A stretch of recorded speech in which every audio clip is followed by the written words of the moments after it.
ചില പിൽക്കാല പണ്ഡിതന്മാരുടെ അഭിപ്രായത്തിൽ സുഫിയാൻ സൗരി അറിവിൻ്റെ കാര്യത്തിൽ മാലിക് ഇമാമിനേക്കാളും മുൻപന്തിയിലാണ് എന്നാണ്, ഉന്നതിയിലാണ് എന്നാണ്.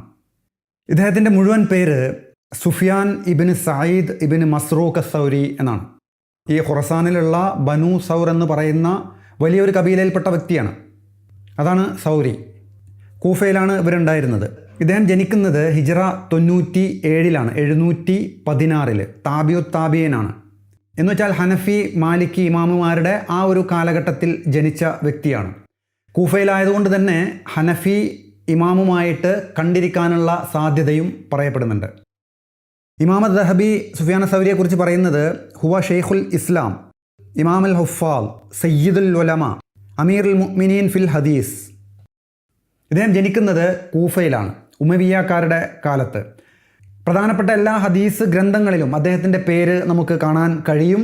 ബുഖാരിയിലും മുസ്ലിമിലും അതുപോലെയുള്ള ഗ്രന്ഥങ്ങളിലൊക്കെയും നമുക്ക് അദ്ദേഹത്തിൻ്റെ പേര് കാണാൻ കഴിയും. അദ്ദേഹത്തിൻ്റേതായിട്ടുള്ള ഗ്രന്ഥങ്ങളൊന്നും വലുതായിട്ട് ഇല്ല.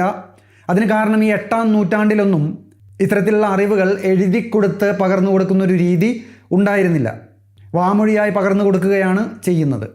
അതിന് പുറമെ അദ്ദേഹത്തിൻ്റേതായിട്ടുള്ള എഴുതപ്പെട്ട ഒരു വലിയ വിജ്ഞാന ശേഖരം ഒരു സമയത്ത് കത്തിച്ച് നശിപ്പിച്ച് കളഞ്ഞതായിട്ട് പറയപ്പെടുന്നുണ്ട്.